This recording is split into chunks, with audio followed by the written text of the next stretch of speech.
Okay guys, we are at the spring of Meribah in Kadesh-barnea. This is a critical location. I'm going to show you the area around here. Now this place that you're looking at is where we believe the spring is when Moses was to speak to the rock and he struck the rock with his staff.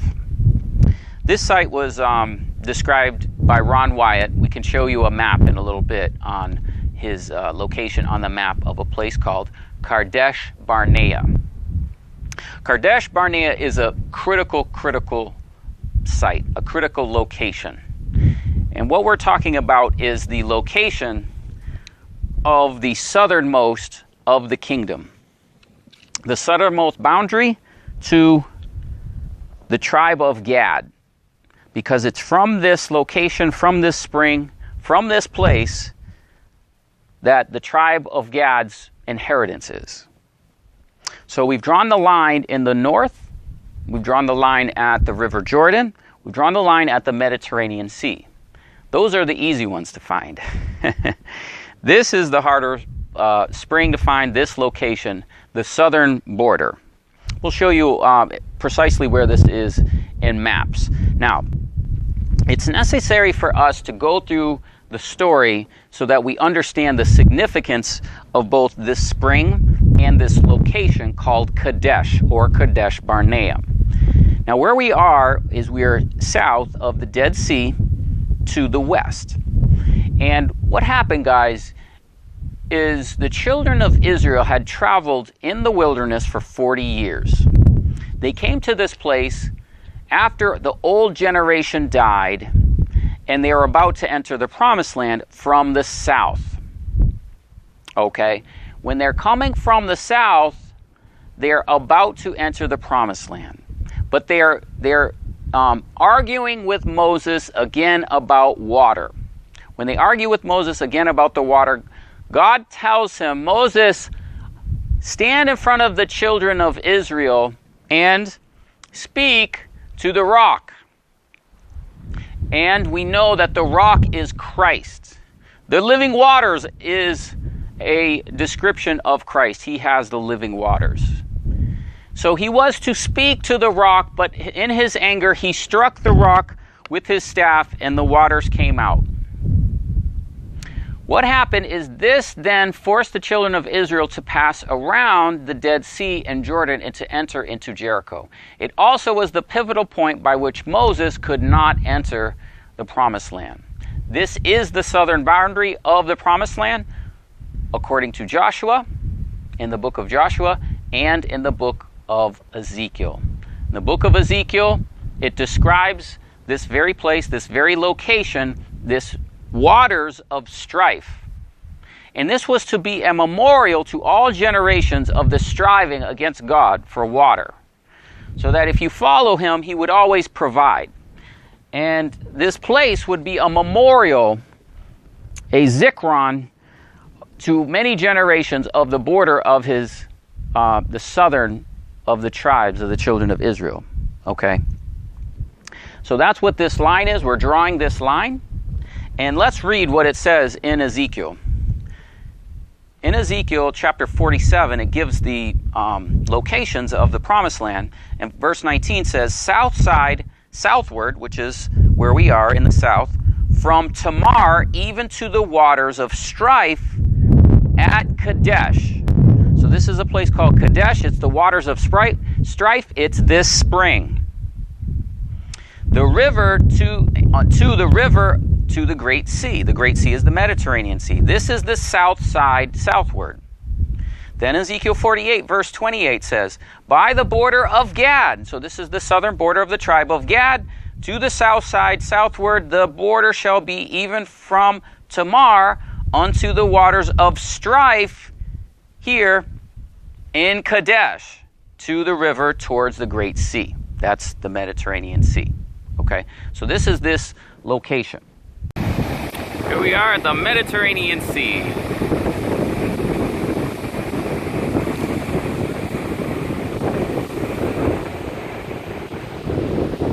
Here we have Tel Aviv.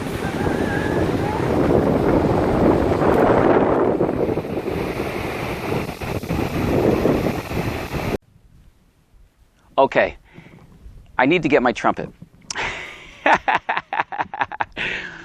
The reason I need my trumpet is because the children of Israel had a trumpet, a silver trumpet.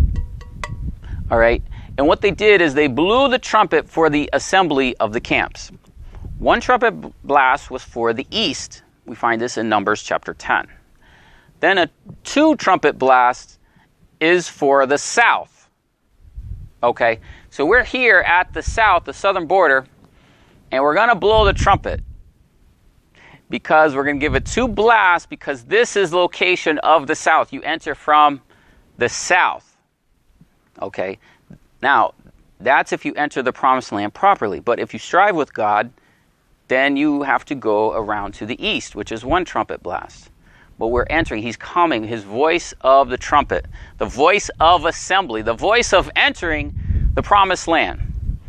So I usually practice with this before I do the videos, guys, because it's a little bit of a struggle. So let's try and get a trumpet blast. Oh, good. First try. 1 trumpet blast, then 2. The second one is tough. Let's try it again. Yeah! 2 trumpet blasts. And so we enter from the south. To gather the children of Israel to enter promised land from the south, from the waters of Meribah, the waters of strife.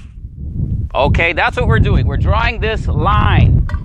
It says to set a plumb line in your hand to over Jerusalem and over the promised land. So this is this line at this very spring, and this is the southern border of the promised land. Now, what I'm going to do is I'm also going to show you the landscape here. Now, I want to, again, mention that Ron Wyatt is the one that described this place. It's not an easy place to find. Don't ask me where it is. I'm not going to tell you. But there are things here that are evidence of the fact that water is coming from this source, okay? And a lot of water is feeding the children of Israel in the valley below, okay? So we're going to show you the evidence of that, but the significance here, guys, is we have this southern border. I apologize if there's any wind here, but the southern border of the promised land. This is very significant. This is Kadesh. We'll look at it on maps later to where you can see there's a mountain range that turns from the Dead Sea. It turns towards the west. So this is the border. This is the line to the south. Okay. So what we're going to do, we're going to take a look at this area. We can see that there's, of course, water, rain that would come through these mountains and pass through. But there's something going on here at this rock. And Ron Wyatt discovered this. And that's why we believe he's a credible witness, and that these waters would have gone out and flowed to the children of Israel. Here's a map by Ron Wyatt, and this is Kadesh-barnea here. And you can see the route of the Exodus, Ron Wyatt. And, of course, the purpose of this map is he was pointing out the children of Israel's journey through the Sinai Peninsula crossing here. But he also is showing this place, Kadesh-barnea, to the south and to the west of the Dead Sea. Now let's take a look at the topography of the mountains of the area, and we could see the mountain range that's following this. Here is the Dead Sea, and you can see this range, this mountain range here. There's a small crater here and a larger crater here, and you can see how this mountain range turns to the south and to the west. And it is in this area that is this boundary for the tribe of Gad. South of the Dead Sea, this is more or less the man-made part of the Dead Sea. The actual Dead Sea is up here. You have this part, and then it turns. Just to zoom out and to give you an idea of what this looks like. You can see here we have the Dead Sea, and here we have this range, and then of course it goes all the way down to this feature goes of the mountains on Jordan on this side, on the east and west Israel, goes all the way down to Elat. So the area we're talking about is around here. And let's remember, it also said that the journey from the mountain, Mount Sinai, which we can see here, is 11 days' journey to Kadesh-barnea, which is this area here. And this is Kadesh, or Kadesh-barnea. So that's 11 days' journey walking. And then before, we had 5 days' journey to Paran. And that's where that area, Paran, we believe to be in and around here in modern-day Jordan. And we have that other video, again, I strongly encourage you to watch. Here's our upper view.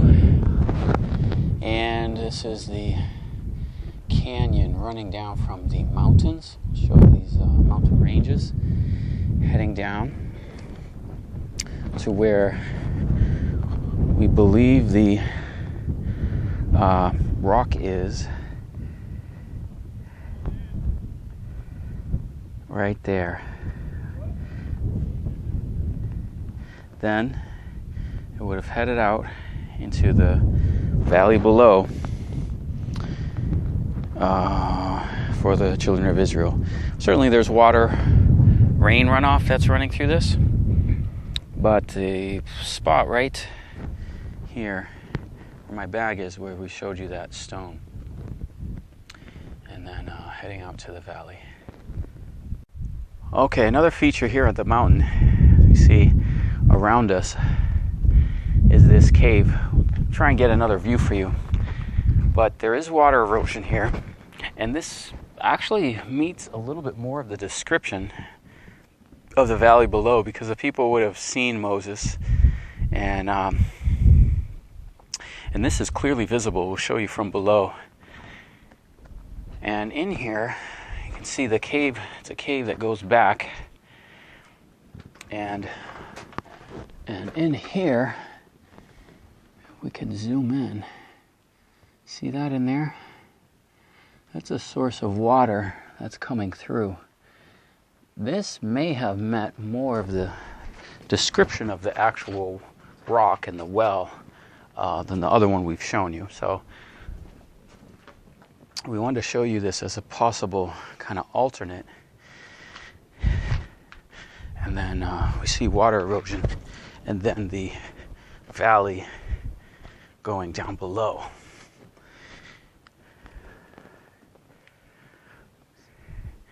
And if we look from ground level up, we can also see the cave is quite a feature.